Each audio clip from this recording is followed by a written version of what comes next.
in the both forms that we're learning them.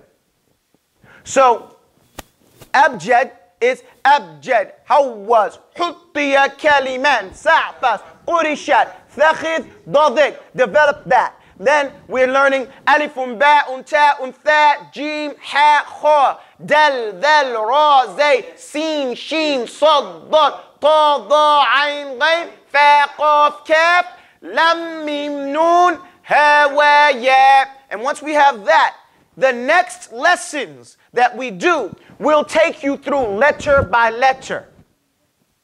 Letter by letter. We introduce the alphabet following this format. This is the first letter.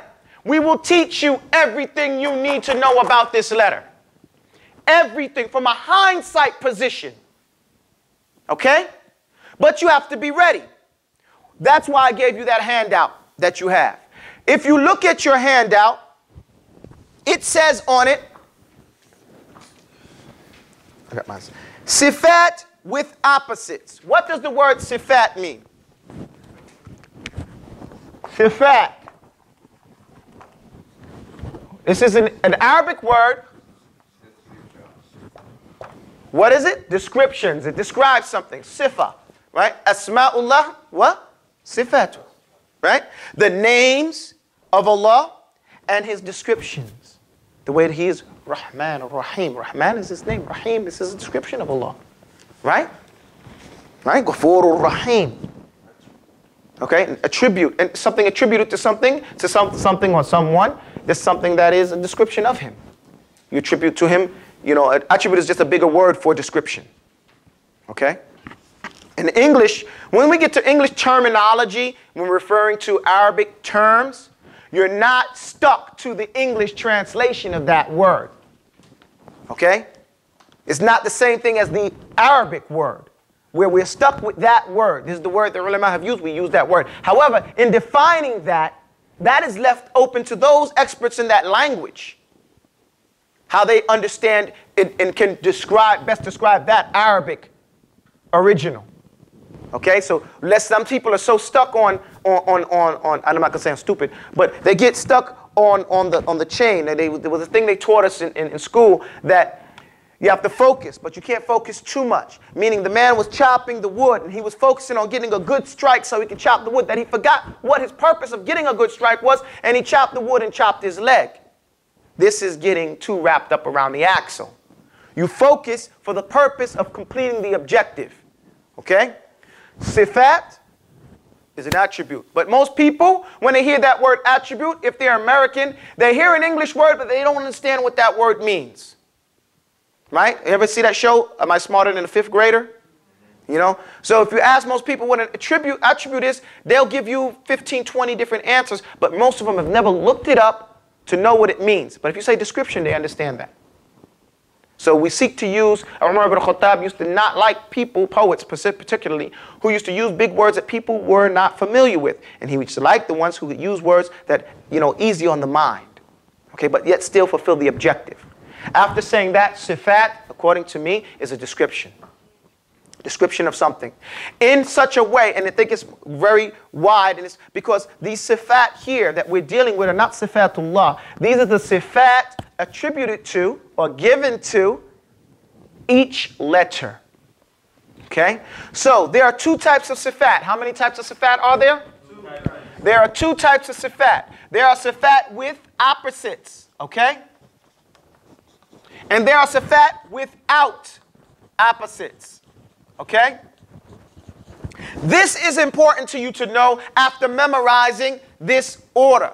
Abjad, hawaz, huttiya, kaliman, sa'fas, qurishat, thakhid.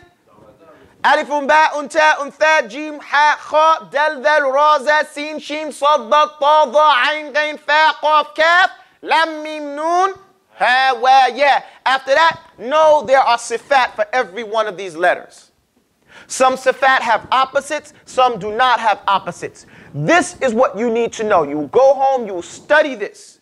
Your next class, we will do two things. We will explain to you what is hams, what is jahrun, what is shidda, what is rikhwa and tawassut, and isti'lal and istifal and itbaq and fatwa dhalaqa and safirun wal qalqala wal leen.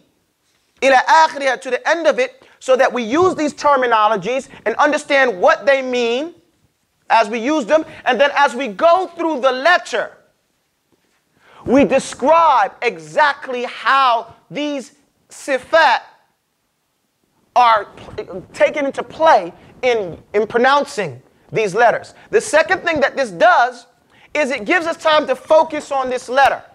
This letter is written 3 ways. Every letter is going to be written what? 3 ways at least. When you get to ha, it's written 5 ways. Okay? But if we take our time and deal with these letters, we learn the sifat. We not only learn the sifat, we learn exactly how to pronounce the letters. And then we can move on. Okay? We move on to the next one, and the next one, and the next one. There's a classical text that we've been using. It's called قول معروف في صفات الحروف.